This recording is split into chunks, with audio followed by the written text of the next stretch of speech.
Hello everyone, welcome back to my YouTube channel passionate success. Friends, आज हम आपको बताने वाले हैं कैसे इंडिया का फॉर्मेशन हुआ आफ्टर इंडिपेंडेंस, कैसे इंडिया को यूनाइट किया गया और ये रिस्पॉन्सिबिलिटी किस पर्सन को दी गई और हमारे स्टेट को यूनाइट करने में, रीऑर्गेनाइज करने में किस किस चैलेंजेस का सामना हमें करना पड़ा।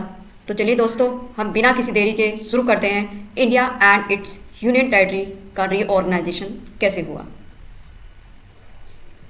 India and union territories. Friends, success is the product of daily habit, not once in lifetime transformations. इसका मतलब है सक्सेस आपकी डे बाय डे की हैबिट डिसाइड करती है। और अगर आप चाहते हैं कि आपकी लाइफ एक बार में चेंज हो जाए तो ऐसा नहीं होगा। आपकी डे बाय डे की हैबिट ही डिसाइड करेंगी आप कहाँ तक सक्सेस अचीव करेंगे और कहाँ आपको जाना है, किस लेवल तक आपको जाना है। तो इसलिए अपने आप को डे बाय डे एनालाइज कीजिए और अपनी हैबिट को रिफॉर्म कीजिए ताकि आप फ्यूचर में ग्रो कर सकें।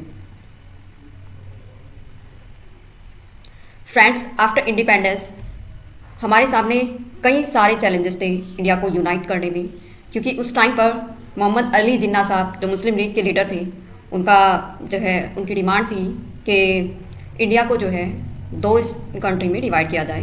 तो उन्होंने कंट्री कहा कि पाकिस्तान और इंडिया अलग अलग हों, और जो कि पाकिस्तान, इन्होंने कहा कि पाकिस्तान मुस्लिम मेजॉरिटी कंट्री के रूप में जाना जाए और इंडिया हिंदू मेजॉरिटी कंट्री के रूप में जाना जाए।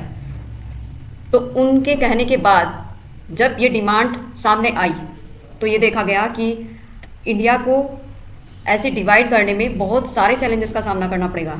लेकिन उस टाइम पर former prime minister Pandit Jawaharlal Nehru ji ने पद के साथ कहा कि इंडिया में जितने भी कल्चर हैं, जितनी भी डाइवर्सिटी है, उनको सब इक्वली राइट दिया जाएगा, चाहे इंडिया को कितना भी यूनाइट किया जाए या कितना भी उसको डिवाइड किया जाए, तब भी जो है इंडिया एक यूनाइट कंट्री के रूप में ही रहेगा। तो आफ्टर इंडिपेंडेंस के बाद जो है मैंने चैलेंजेस फेस करने पड़े, जैसे लैंग्वेजेस का इशू था, पॉवर्टी इतनी ज़्यादा थी, माइग्रेंट का इशू था, लोगों को अपने घर छोड़कर इंडिया से जो है पाकिस्तान जाना था या पाकिस्तान वालों को अपना घर छोड़कर इंडिया आना था।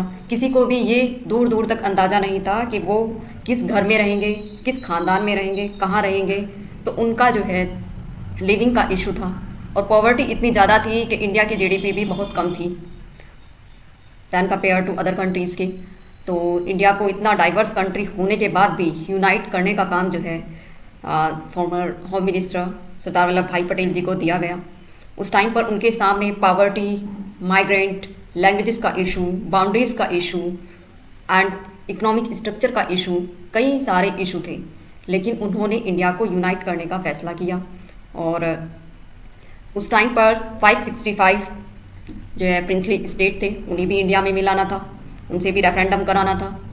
तो referendum means instrument of accession. जैसे आप एक पत्र पर साइन करा लेते हैं ना, सिग्नेचर करा लेते हैं कि ये जो है कंट्री, ये स्टेट्स हमारे जो है इंडिया में यूनाइट होकर रहेगा और इंडिया का ही पार्ट हो जाएगा। तो इस तरीके से मिलाया गया। कुछ ऐसे स्टेट थे जैसे प्रिंसली स्टेट, जो ज़बरदस्ती जो है कानून के जरिए या लॉ एंड ऑर्डर को मेंटेन करके वहाँ की जनता को तब जाकर जो है इंडिया में यूनाइट कराया गया।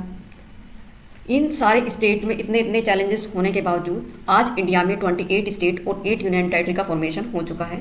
तो चलिए दोस्तों, हम देखते हैं इंडिया कहाँ तक कॉन्स्टिट्यूशन प्रोविज़न कहाँ है और कहाँ तक रीऑर्गेनाइज हो चुका है। 28 स्टेट एंड 8 यूनियन टेरिटरी हैं आज इंडिया में। जैसा हमने बताया, 8 यूनियन टेरिटरीज़ हैं, जम्मू कश्मीर, लद्दाख, दिल्ली, चंडीगढ़, और आपको अंडमान निकोबार द्वीप समूह मिलेगा, दादर नगर हवेली एंड दमन दीव। दादर नगर हवेली और दमन दीव को यूनाइट कर दिया गया था।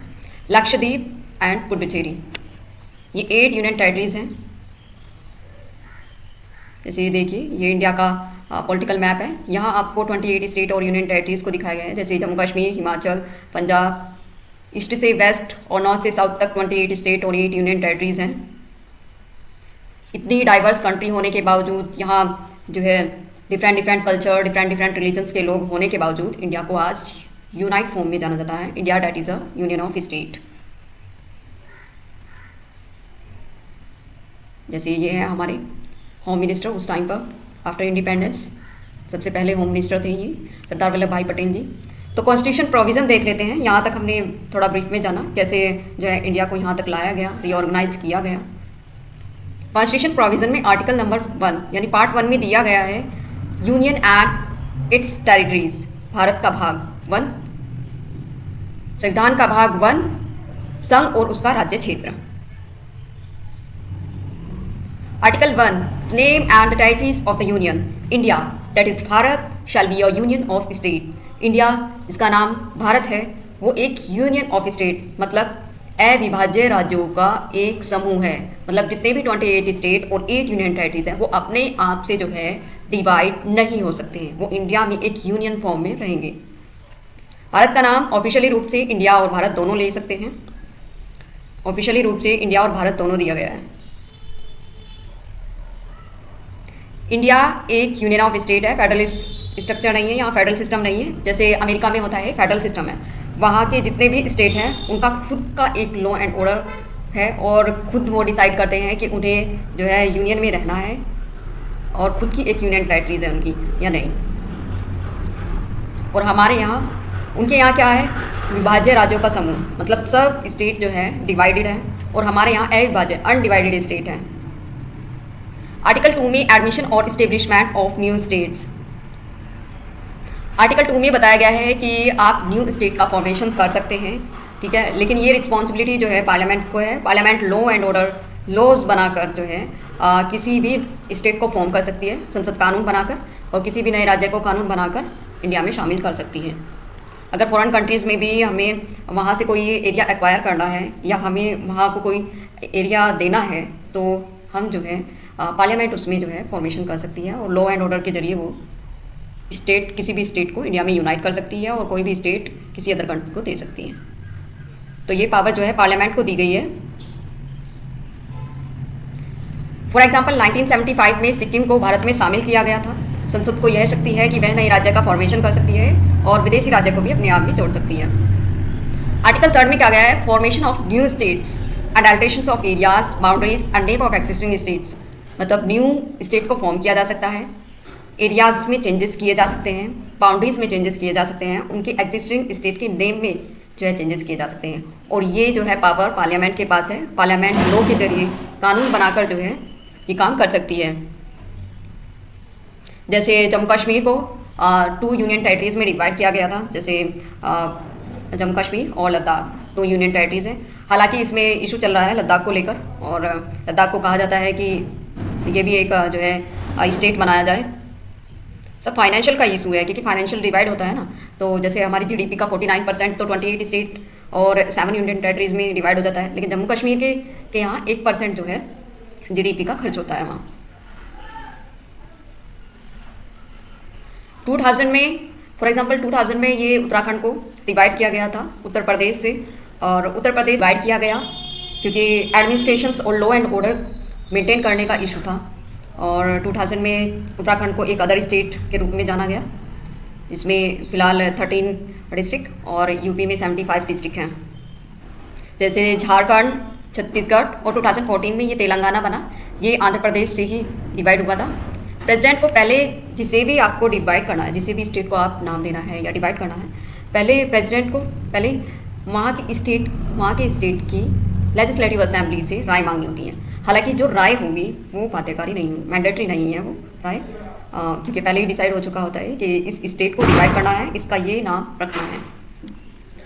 2019 में जम्मू कश्मीर रीऑर्गेनाइजेशन किया गया और 2 यूनियन टेरिटरीज़ में बना, जैसा हमने बताया, जम्मू कश्मीर एंड लद्दाख। पहले क्या होता था, जम्मू कश्मीर में आर्टिकल 370 के तहत रूल चलता था, क्योंकि आफ्टर इंडिपेंडेंस पंडित जवाहरलाल नेहरू जी ने इंस्ट्रूमेंट ऑफ एक्सेशन कराया वहाँ के महाराजा हरी सिंह से।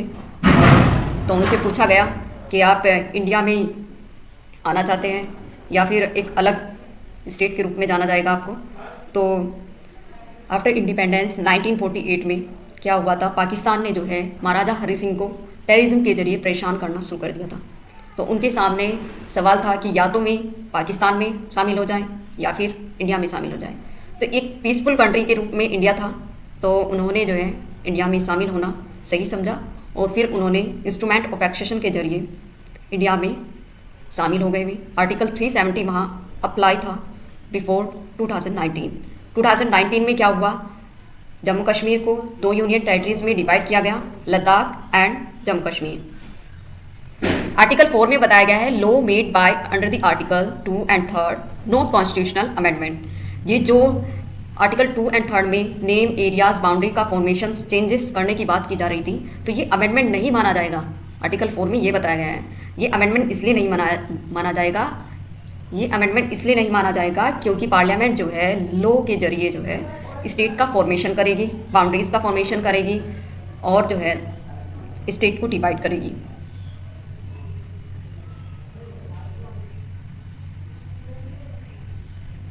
आर्टिकल 2 एंड 3 के अंतर्गत बनाए गए जो कानून है संविधान संशोधन नहीं माना जाएगा, मतलब राज्यों की सीमाओं नामों में परिवर्तन ये जो है ऑर्डिनरी लॉ से किया जा रहा है, तो ये अमेंडमेंट नहीं माना जाएगा।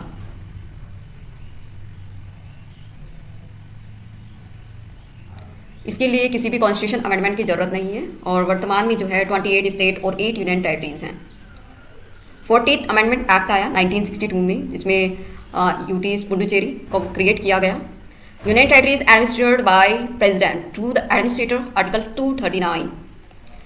जो यूनियन टेरिटरीज हैं वो किसके अंडर आएगी, वो सेंट्रल गवर्नमेंट के अंडर आएगी और इनको एडमिनिस्ट्रेटर करने का काम जो है कौन करेगा, वो प्रेसिडेंट करेगा ऑन द बिहाफ ऑफ, वहाँ लेफ्टिनेंट रहेंगे और प्रेसिडेंट के अंडर में यूनियन टेरिटरीज आएंगी। सम यूनियन टेरिटरीज हैव लेजिस्लेचर, कुछ ऐसी यूनियन टेरिटरीज है जिनके पास खुद की लेजिस्लेचर है, कुछ ऐसी हैं जिनके पास खुद की लेजिस्लेचर नहीं है, जैसे दिल्ली, पुडुचेरी और जो है जम्मू कश्मीर, इनके पास खुद की लेजिस्लेचर है। स्पेशल प्रोविजंस आर्टिकल 239A, इसमें लेजिस्लेचर ऑफ पुडुचेरी की बात की गई है और article 239A sub clause A में legislature plus council of minister for Delhi, इन सब की बात की गई है। Article 239A sub clause B, इसमें president rules in union territories में, तो प्रेसिडेंट रूल भी लगेगा यूनियन टेरिटरीज में, like article 356 president rule in states, जैसे लगता है स्टेट्स में। Administration of union territories, UTs are not state, मतलब यूटीज और स्टेट में डिफरेंस है, क्योंकि यूटीज में क्या होगा, कुछ यूटीज ऐसी हैं जिनमें खुद का लेजिस्लेचर है, वहाँ जो है सीएम है और जो है गवर्नर है, लेकिन यूटीज में क्या होगा, लेफ्टिनेंट होंगी और जो है सीएम भी होंगे। कुछ में ऐसा होगा लेजिस्लेटिव असेंबली होगी, कुछ में ऐसा होगा लेजिस्लेटिव असेंबली नहीं है। लेकिन स्टेट में क्या है, मैंडेटरी है कि स्टेट्स में ही लेजिस्लेटिव असेंबली होगी। तो यूटीज आर नॉट स्टेट नहीं होते हैं, but administrated by lieutenant governor, administration appointment by the president. इन सबको लेफ्टिनेंट गवर्नर को जो है अपॉइंट करने का काम कौन करेगा, ये प्रेसिडेंट करेगा। जैसे यहाँ जम्मू कश्मीर के यहाँ थे, ये लेफ्टिनेंट गवर्नर थे, डॉक्टर सत्यपाल मलिक थे लेफ्टिनेंट गवर्नर। प्रेसिडेंट में specify extent of powers of parliament and legislature of UTs under the article 239। President he specific power को पार्लियामेंट की जो है उन्हें एक्सटेंड करेंगे, लेजिस्लेटिव की जो पावर को वो ही बढ़ाएंगे, वो ही एक्सटेंड करेंगे, उनके ही अंडर में रहेगा ये सब। Legislative power of parliament is wider for UTs than for states. Legislative power of parliament की एक वाइडर होती है यूनियन टेरिटरीज के लिए than compare to states. UTs without legislature, कुछ ऐसी यूटीज हैं जिनके पास खुद का लेजिस्लेचर नहीं है, जैसे चंडीगढ़, लद्दाख, अंडमान निकोबार द्वीप फॉर्मेशन कर सकती हैं। फॉर एग्जाम्पल 1956 में UTs systems created 7 UTs initially, पहले जो है 7 यूटीज को क्रिएट किया गया। आफ्टर ये सब ऐड किए गए, जैसे दमन दीव दादरा नगर हवेली, उनको एक कर दिया गया। लेटर रीऑर्गेनाइजेशंस, गोवा बिकम स्टेट्स 1987 में गोवा को एक स्टेट्स के रूप में फॉर्म किया गया। लद्दाख एक यूटीज के रूप में फॉर्म किया गया 2019 में। इससे पहले जम्मू कश्मीर में आर्टिकल 370 के तहत जो है कानून चलता था वहाँ का लॉ एंड ऑर्डर, और उसके बाद जो है 2019 में दोनों को यूनियन टेरिटरीज में क्रिएट किया गया। हालांकि लद्दाख में जो है डिमांड चल रही है कि वो एक स्टेट के रूप में जाना जाए दोबारा से। Special case Delhi, national capital prison. Delhi एक नेशनल कैपिटल भी है इंडिया की, तो मोस्ट जो लॉ एंड ऑर्डर मेंटेन करने का वहाँ सिस्टम है वो होम मिनिस्ट्री के साथ अंडर आता है। तो national capital territories with assembly article 239A sub clause ए के तहत वहाँ जो है नेशनल कैपिटल विद असेंबली, वहाँ खुद की एक असेंबली है। लेजिस्लेटिव असेंबली 70 मेंबर्स हैं वहाँ के। Council of ministers headed by CM, वहाँ एक सीएम है और उनको एड एंड एडवाइस देने के लिए लेफ्टिनेंट भी हैं।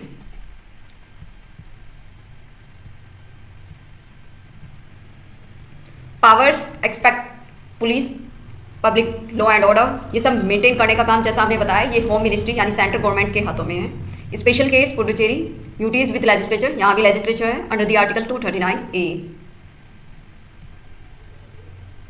यूनिक फीचर्स क्या है, जैसे नॉन कंटिजियस,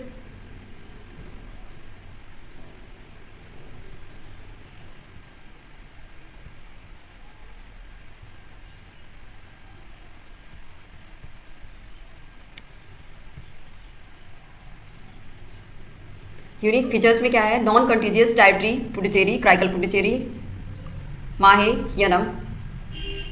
तो कुछ कंटिजियस नॉन कंटिजियस टेरिटरीज हैं, जैसे पुडुचेरी में क्राइकल पुडुचेरी हो गया, क्राइकल पुडुचेरी, यनम, माहे। मतलब पुडुचेरी को जो है अलग अलग नामों से जाना जाता है।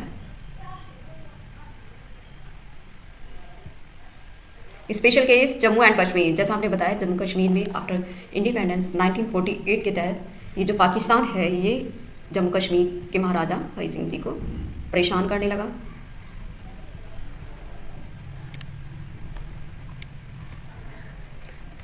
जम्मू कश्मीर के महाराजा हरि सिंह जी को परेशान करने लगा। पाकिस्तान का मानना था कि हम जो है जम्मू कश्मीर को अपना पार्ट बना सकते हैं, और महाराजा हरि सिंह को जो है ये परेशान करने लगे। इनका ये नहीं था कि ये रेफरेंडम करा लें या उनसे बातचीत करें, नहीं, ये तो टेररिज्म के जरिए उनसे ज़बरदस्ती जो है जम्मू कश्मीर को हथियाना चाहते थे। लेकिन जो महाराजा हरि सिंह जी हैं उनकी काफ़ी फ्रेंडली रिलेशंस थे पंडित जवाहरलाल नेहरू जी से, तो उनके सामने दो समस्याएं थी ये, या तो वो एक खुद को एक स्टेट के रूप में सामने ले आए, या फिर इंडिया में आए। तो पाकिस्तान में तो वो जाना ही नहीं चाहते थे, क्योंकि पाकिस्तान तो बिल्कुल टेररिस्ट कंट्री थी, तो वो नहीं चाहते थे कि यहाँ हम जाएं। तो इन्होंने जो है इंडिया में रहना उचित समझा। तो आर्टिकल 370 के तहत यहाँ का कानून चलता था उस टाइम पर। आफ्टर 2019 में फिर जम्मू कश्मीर क्रिएट किया गया, जम्मू कश्मीर और लद्दाख यूनियन टेरिटरीज बनाए गए। तो reorganisation act 2019 Jammu Kashmir state bifurcated into UTs of Jammu Kashmir and union territories of Ladakh. जैसे हमने बताया तो यूनियन टेरिटरीज बनाई गई हैं एक दूसरे से काट कर। जैसा हमने बताया था आपको पहले, लद्दाख में क्या हुआ है, लद्दाख में एक रियल हीरो है सोनम वांगचुक। वहाँ की जो पब्लिक है उनका मानना है कि जो सोनम वांगचुक है वो एक रियल हीरो है, क्योंकि वो लद्दाख को एक स्टेट बनाने की मांग कर रहे हैं। अब यही मानना है वहाँ का, क्योंकि 49% जीडीपी का खर्च हो रहा है 6 यूनियन टेरिटरीज और 28 स्टेट में, और 1% खर्च हो रहा है जम्मू कश्मीर के। तो उनके अंडर में तो कुछ इतना खास आता नहीं है लद्दाख में। तो उनका मानना है कि लद्दाख को भी एक स्टेट बनाया जाए, वहाँ के लोगों की अपॉर्चुनिटी बढ़ाई जाए और वहाँ इन्वेस्टमेंट बढ़ाया जाए। तो इसलिए वो जो है खुद को एक स्टेट बनाने, खुद का एक स्टेट बनाने की डिमांड कर रहे हैं। जम्मू कश्मीर असेंबली 107 सीट्स हैं जम्मू कश्मीर असेंबली में। डिलिमिटेशन इंक्रीज लेटर, जब डिलिमिटेशन कमीशन के तहत बाद में 107 सीट वहाँ बनाई गई। कमीशन एंड डिस्प्यूट्स हाईलाइट, ये जो रीऑर्गेनाइजेशन का सिस्टम है इसमें कुछ ना कुछ कमीशंस बनाने पड़े और फिर डिस्प्यूट देखे गए, उन्हें हाईलाइट कर लेते हैं हम क्या क्या कमीशंस बनाए और कौन से डिस्प्यूट रहे। जैसे boundaries and reorganisations commissions, state reorganisation commissions 1953-55, उस टाइम पर ये स्टेट रीऑर्गेनाइजेशन कमीशन आया 1953 से लेकर 1955 तक, जिसके चेयरमैन थे फजल अली साहब, और ये यहाँ से इसके मेंबर पूछ लिए जाते हैं HN कुंजरू और KM पानीकर। बेसिस क्या रहा कि linguistic reorganisation and administration convenience. जैसा हमने बताया मोस्टली साउथर्न कंट्रीज़ में, मोस्टली साउथर्न स्टेट्स में क्या होता है, वहाँ लैंग्वेज का इशू रहता है। जैसे कोई मलयालम बोलता है, कोई कन्नड़ बोलता है, कोई मराठी बोलता है, तो उनकी रीजनल लैंग्वेज जो है उन्हें उनका जो है थ्रेट होने लगा था कि हमारी रीजनल लैंग्वेज जो है हमसे छीन ली ना जाए और ज़बरदस्ती हम पर हिंदी ना थोपी जाए। तो इस वजह से साउथर्न स्टेट का मानना था कि उनका एक खुद की लैंग्वेज हो, रीजनल लैंग्वेज हो, और उन पर कोई भी लैंग्वेज जो है थोपी ना जाए। तो लैंग्वेज के बेसिस पर रीऑर्गेनाइजेशन किया गया स्टेट का। Recommendation lead to state reorganisation act 1956 which reorganise India into 14 states and 6 union territories में। स्टेट रीऑर्गेनाइजेशन एक्ट 1956 के तहत 14 स्टेट बनाए गए और 6 यूनियन टेरिटरीज उस टाइम पर बनाई गई थी। लेटर बाद में कुछ चैलेंजेस रहे, और उन चैलेंजेस को हम देख लेते हैं किस किस तरह के चैलेंजेस रहे। जैसे issue for national security, national security का इशू था, नेशनल सिक्योरिटी का इशू था। डेमोक्रेसी भी मेंटेन करनी थी। डेमोक्रेसी मेंटेन कैसे हो, क्योंकि जिस कंट्री के पास डेमोक्रेसी नहीं है वहाँ मिलिट्री कूप हो सकता है। जैसे बांग्लादेश में बात करें, वहाँ मिलिट्री कूप हो गया तो, और वहाँ की जो है सिस्टम अच्छे से नहीं चल पाता है। तो इसलिए डेमोक्रेसी का होना बहुत ज़रूरी है, और किसी का पार्टिसिपेशन होगा तभी एक इक्वल डेमोक्रेसी मेंटेन होगी और सबको इक्वली राइट प्रोवाइड होंगे। Economic development and reduce poverty, poverty का इशू था और इकोनॉमिक डेवलपमेंट, क्योंकि हमारा देश जो है बहुत ही पावर्टी से गुजर रहा था आफ्टर इंडिपेंडेंस, और बहुत काफ़ी चैलेंजेस हमको फेस करने थे। 1962 में 14th अमेंडमेंट हुआ और इसमें क्रिएशन किया गया यूनियन टेरिटरीज पुडुचेरी का, और 1987 में गोवा ग्रांटेड स्टेटहुड, गोवा को एक स्टेटहुड ग्रांट किया गया। 2019 में जम्मू कश्मीर रीऑर्गेनाइजेशन हुआ। पहले यहाँ क्या होता था, अंडर द आर्टिकल 370 अप्लाई होता था। सेकंड, आपको inter state and central state dispute रहे, जैसे इंटर स्टेट में और सेंटर में डिस्प्यूट होते हैं। जैसे under the article 131 original jurisdictions of supreme court, original jurisdiction आपको दिया हुआ है, अंडर द आर्टिकल 131 के तहत सुप्रीम कोर्ट में जा सकते हैं। अगर यूनियन एंड इट्स टेरिटरीज या स्टेट्स में कोई डिस्प्यूट होता है तो आप अंडर द आर्टिकल 131 के तहत जो है सुप्रीम कोर्ट जा सकते हैं।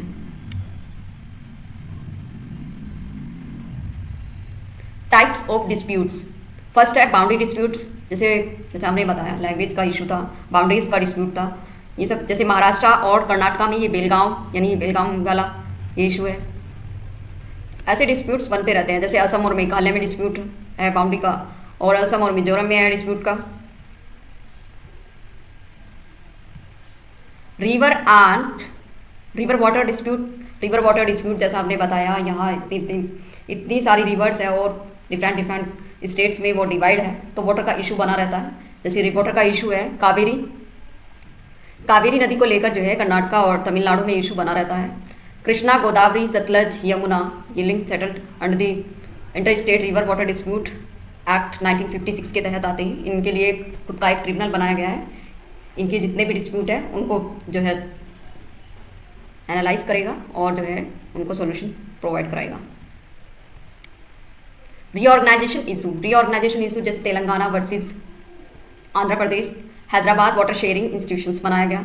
तेलंगाना 2014 में आंध्र प्रदेश से जो है सेपरेट हुआ था, तो इनके बीच भी अभी भी है वाटर शेयरिंग का issue. Jammu Kashmir bifurcation issue after 2019, Jammu Kashmir में से निकालकर लद्दाख को अलग किया गया। जम्मू कश्मीर और लद्दाख को यूनियन टेरिटरीज के रूप में जाना गया, और तो इनमें बाइफरकेशन का इशू बना रहता है। Finance commission and distribution issues, सारा मुद्दा कहाँ आ जाता है, फाइनेंस को लेकर, क्योंकि ये जो स्टेट्स लड़ रहे हैं आपस में सेंटर से, तो ये फाइनेंस की वजह से, ये अगर खुद के स्टेट्स बनने की डिमांड कर रहे हैं तो वो फाइनेंस का इशू है, क्योंकि उनके यहाँ उनके लोगों को इक्वल अपॉर्चुनिटी नहीं मिल पाती है, वहाँ इन्वेस्टमेंट नहीं हो पाता है, वहाँ इतना ध्यान नहीं दिया जाता है। और अगर एक स्टेट होगा तो उसकी एक खुद की सॉवरेनिटी होगी और खुद वहाँ वो इन्वेस्टमेंट को इंक्रीज़ कर सकते हैं, वहाँ के लोगों को जो है पार्टिसिपेशन में करने की आज़ादी होगी, और वो जो है एक स्टेट में खुद की एक पर्सनैलिटी होगी वहाँ की। तो अंडर द आर्टिकल 280 में फाइनेंस कमीशन बनाया गया, जिसकी रिकमेंडेशंस के थ्रू डिस्ट्रीब्यूट किया जाता है tax between union and states. Whenever new states or union territories is created, the finance commissions or president must revive devolutions formula. कुछ में devolutions formula डिवाइड होता है, और डिवोल्यूशन फार्मूला यानी मतलब कितना इनको जो है जीडीपी का कितना % यहाँ स्पेंड करना है, किस स्टेट में स्पेंड करना है, किस यूनियन टेरिटरीज में कितना स्पेंड करना है। जैसा आपने बताया 1% जम्मू कश्मीर में, और बाकी जितने भी यूनियन टेरिटरीज और स्टेट्स बचे हैं उन सब में जो है 49% स्पेंड होता है जीडीपी का।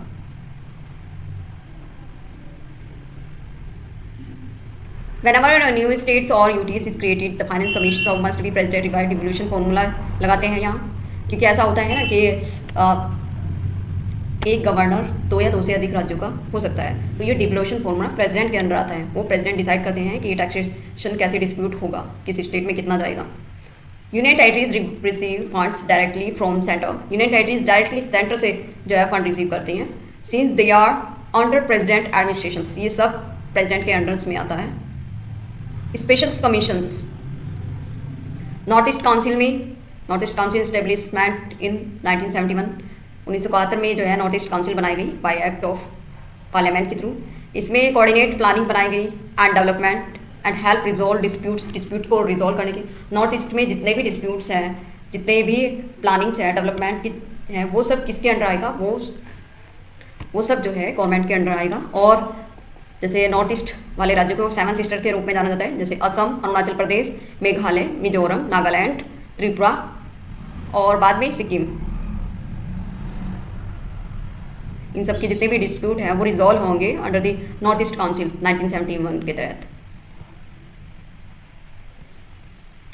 Boundary commissions appointed by the centre, जितने भी बाउंड्री कमीशंस हैं वो सेंट्रल गवर्नमेंट के थ्रू जो है अपॉइंट किए जाएंगे for time to time to resolve state boundary, जो स्टेट बाउंड्री को रिजॉल्व करेंगे। The most important is state reorganisation commissions बनाए गए, जैसे 1953 to 55 में फजल अली आयोग बना था ये। और सुप्रीम कोर्ट के तहत आप अंडर द आर्टिकल 131 के तहत यूनियन एंड स्टेट और स्टेट डिस्प्यूट को लेकर आप सीधे जा सकते हैं। River dispute handle by the tribunals, river dispute का जितना भी मैटर है वो अंडर द 1956 के तहत जो है 1956 एक्ट के तहत जो है रिवर डिस्प्यूट को डाल दिया गया था, और ये सब रिजॉल्व करने का काम ट्रिब्यूनल को दे दिया गया। ट्रिब्यूनल को इसलिए दिया जाता है क्योंकि ट्रिब्यूनल जो है दिल नहीं लगाता है। जैसे हमारे सुप्रीम कोर्ट या high court, other lower court में देख लीजिए, वहाँ इशू जो है जितने भी केस हैं वो पेंडिंग में चलते हैं, और ट्रिब्यूनल में क्या होता है जल्दी से जो है डिस्प्यूट को रिजॉल्व किया जाता है और मैटर को शांत कर दिया जाता है। बाउंड्री डिस्प्यूट्स पॉलिटिकल सेंसिटिव के होते हैं, क्योंकि पॉलिटिकल सेंसिटिविटी इनमें होती है कि हमारा एरिया इतना है, तुमने इतना ले लिया, या मतलब एक दूसरे में डिस्प्यूट्स बना ही रहता है, often dissolve unresolved. Finance commission ensure करता है फिजिकल अरेंजमेंट को for new states and union territories. जैसे नॉर्थ ईस्ट काउंसिल में जो है play role in north east जो है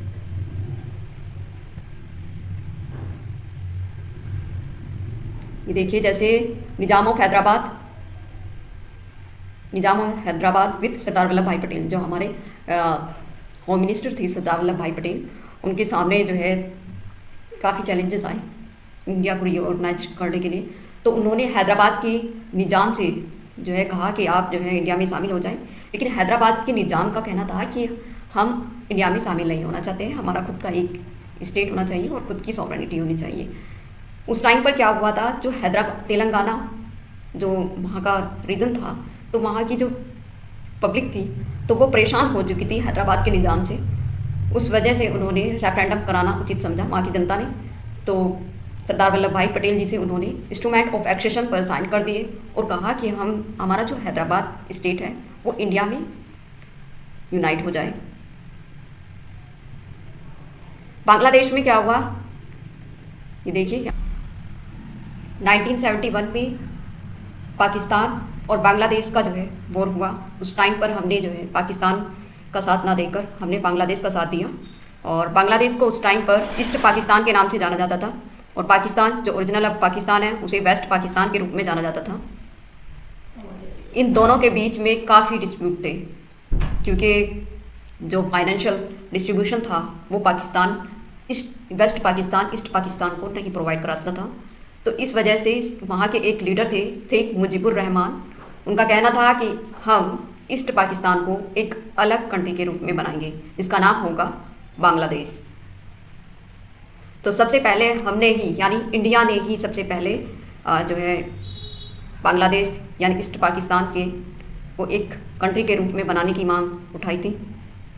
तो यहाँ की एक ये प्राइम मिनिस्टर थी बिफोर 2020, इनका नाम है शेख हसीना। इनके काफ़ी अच्छे रिलेशन थे इंडिया से, और बाद में यहाँ क्या हुआ, यहाँ पर मिलिट्री का शासन हो गया और इन्हें अपना देश छोड़कर वहाँ से भागना पड़ा। उस टाइम पर जब वॉर हुई थी, इंडिया ने ईस्ट पाकिस्तान यानी बांग्लादेश का साथ दिया, और नाउ बांग्लादेश यानी ईस्ट पाकिस्तान बांग्लादेश के रूप में जाना जाता है। जैसे ये देखिए, ये था ईस्ट पाकिस्तान से आज बांग्लादेश के रूप में जाना जाता है, और इसके साथ हमारे काफ़ी अच्छे रिलेशंस हैं। सबसे ज़्यादा बाउंड्री हमारी शेयर करता है तो वो बांग्लादेश ही है।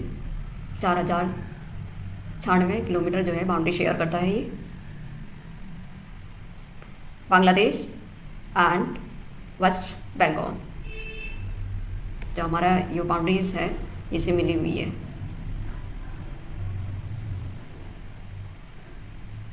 तो पैशनेट सक्सेस को लाइक करें,